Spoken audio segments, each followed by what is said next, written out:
especially with that Shaman deck, if you don't have exactly the right answers to contest the board early on, then you'll really struggle. But it's going to be the Yogg-Saron Mage match mirror, and both of them have Mana Worm to start. Are we going to finally see a Yogg-Saron played? Okay, well, the mulligan is done, so we'll be jumping straight into this game here. And I believe Tabitha started with a Mana Worm as well, which is pretty much the best first turn you can have as a mage, really. Both players started with a Mana Worm, and Eden actually had a really nice curve in the sense that he had Mana Worm, Novice Engineer, and Flame Waker. You don't really want to be playing Novice Engineer second because you don't usually include it in this kind of deck. But so if you had to include Novice Engineer in every deck, you would have thought you would have just made a Freeze Mage deck, yeah. But you thought, no, I'm just going to throw it into a Yogg-Saron. It's a little bit of a complex deck to play, though, Freeze Mage, if you're not quite practiced with it. Eden's rank 6, he's higher than you right now. Yeah, he is higher than me right now, that's absolutely true.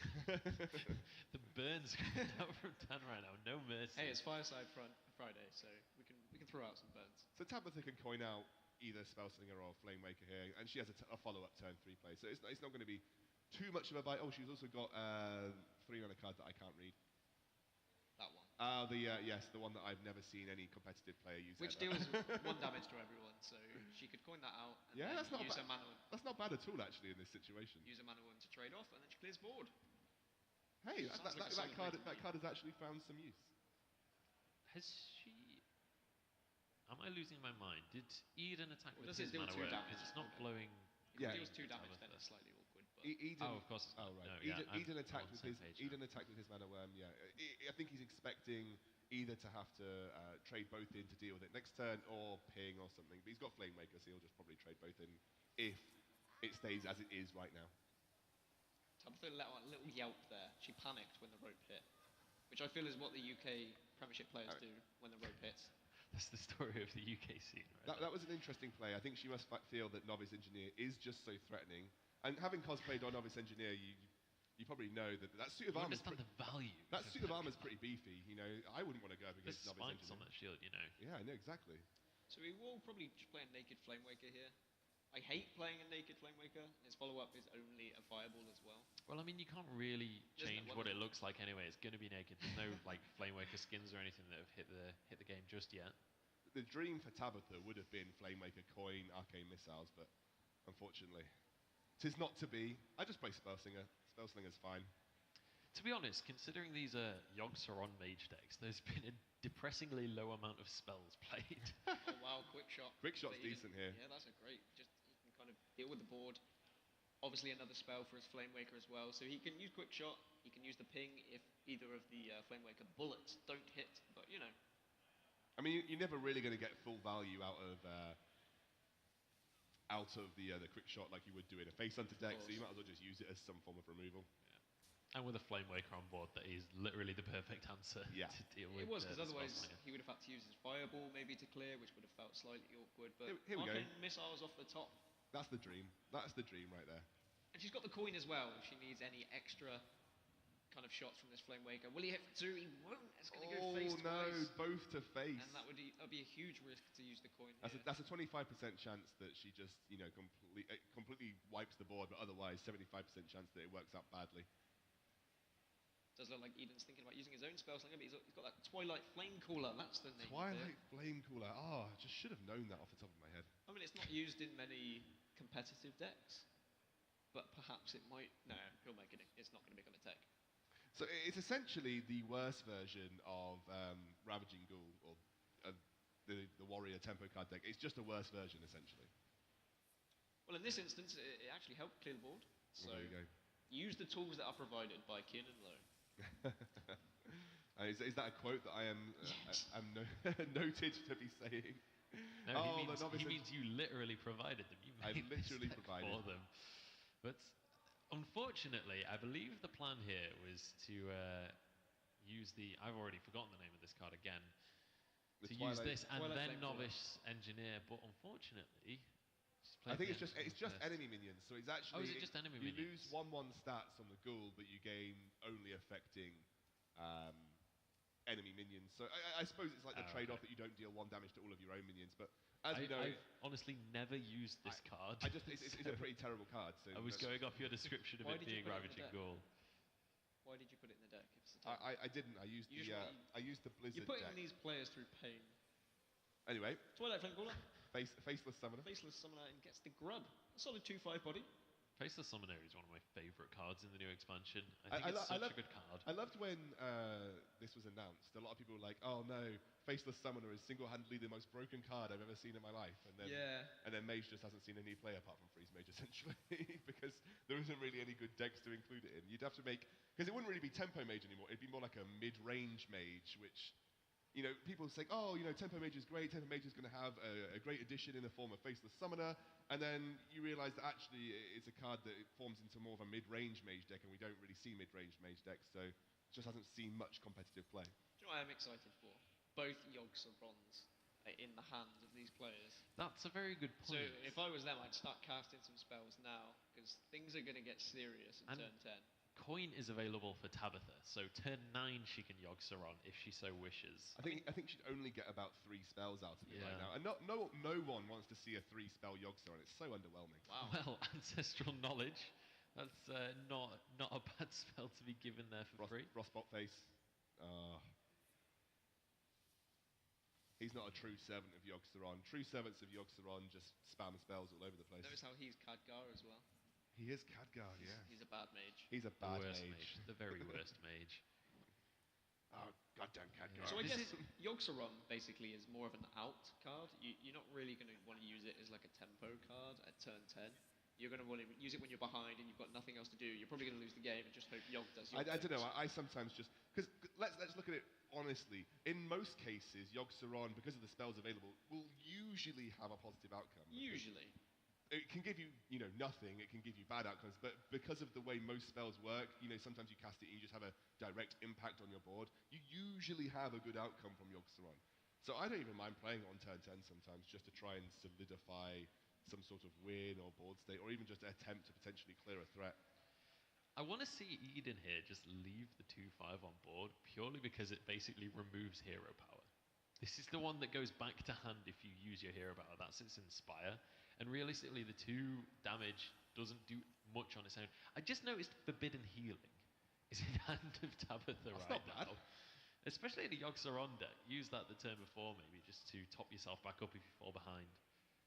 Well, it looks like it is going to clear this one in the end. Goes for the ping just to finish off the turn. And now turn 8 for Tabitha. I've just realised Carrying Grub is literally a better version of that card that was just summoned on the side of Tabitha. That's some real power creep for you there. Both of these players just have a lot of removal right now. And a lot of minions. Not a lot of minions, so I think we could be going the distance of spell, and eventually the Yogg-Saron battle will begin. That's kind of how this deck does work in the grand scheme of things. You're literally there to spam as many spells as possible. And then eventually throw down Yogg-Saron. Ooh. That was fun. Apologies for that. But do you Archmage into Frostbolt here? You could Frostbolt the Flamewaker and trade Carrying Grub. I think definitely getting the Archmage on board will... You could even just Azure Drake Frostbolt and then also Arcane Missiles and maintain your entire board. We've also got Forgotten Torch there. That works too. That's a pretty tasty response, to be honest, because you can take out the Flamewaker with that and then Arcane Missiles and hopefully get the free kill. Arcane Missiles, you're going to play Yogg-Saron next turn? No, he's just cancelling out any risk. I bet no one is going to play Yogg-Saron, and I'm going to be incredibly disappointed. I'm going to be so sad if we don't. I want this game to end by a Yogg-Saron Pyroblast to its own face. He probably did save that Arcane Missiles just for the... For the Archmage. For the Archmage, yeah. He can now, on turn 10, he can play Archmage. Arcane Missiles, Frostbolt, get himself 2 fireballs as well. Yeah, but turn 10 is when Yogg-Saron should be coming down, Dan. I don't want to see that. There's a difference between should. I don't want to see this try-hard Archmage Antonidas, Frostbolt, hey, there's a lot of pride Arcane Missiles. I want to see Yogg-Saron. That's why I made this deck specifically for fun. This is anti-fun right now, Dan. Come on. This is the heart of the cards. I think we've been banned from using that phrase. No Yu-Gi-Oh translations, I'm afraid. Different card. What is Yu-Gi-Oh? So I wonder I've never if heard of that. either of these players have been counting their spells. Is that a thing? Do people do that? Because I mean, I'm sure they do in some It's not respects. exactly the most competitive deck. I know we've seen like Yogg Druid become a thing lately. People have taken that to Legend. Yogg somehow. Hunter's made it to Yogg everything has made it to I Legend. think a good player can take stuff to Legend. Well, you know, and a good player could potentially take any deck to Legend. Well, that's the thing. A good player does take something to Legend, and then everyone spams it and goes, "Oh, this is a really good deck because this good player did it." And then the ladder just becomes awful and full of Yogg-Saron. So, is this a situation where you would just, I don't know, Yogg-Saron? Well, yeah, I said earlier, kind of, it's your backup plan, right? Because you're dead next turn. No, there's no, unless he has a Frostbolt or Forbidden Healing is available. Let's True. remember.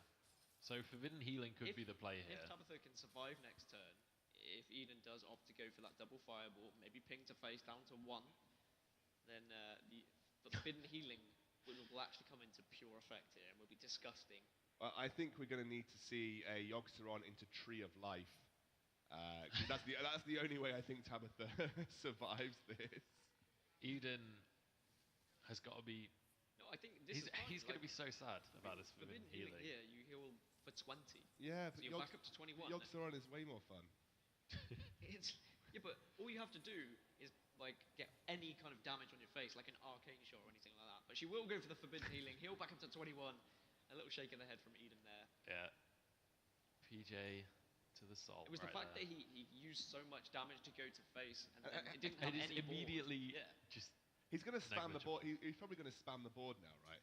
And then he's just going to have all of his hopes and dreams ruined by the Flame Strike.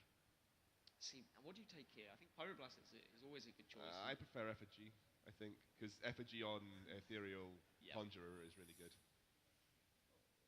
And also, this now makes it slightly less attractive to Flame Strike because there's only obviously one. We know there's the Roaring Torch in, or rather the Forgotten Torch in hand for Tabitha, so you can deal with it fairly effectively.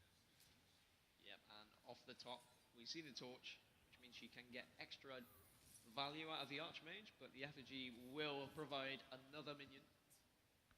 We'll see what Eden gets here. Yeah, 6-5. I mean, Twilight that's something Dark they can contest with the Archmage, but obviously you can just use your Fireball. Fireball and ping, and then go face, I think is a solid play. Absolutely. Or even use the Polymorph if you wanted to save the Fireball for damage, perhaps.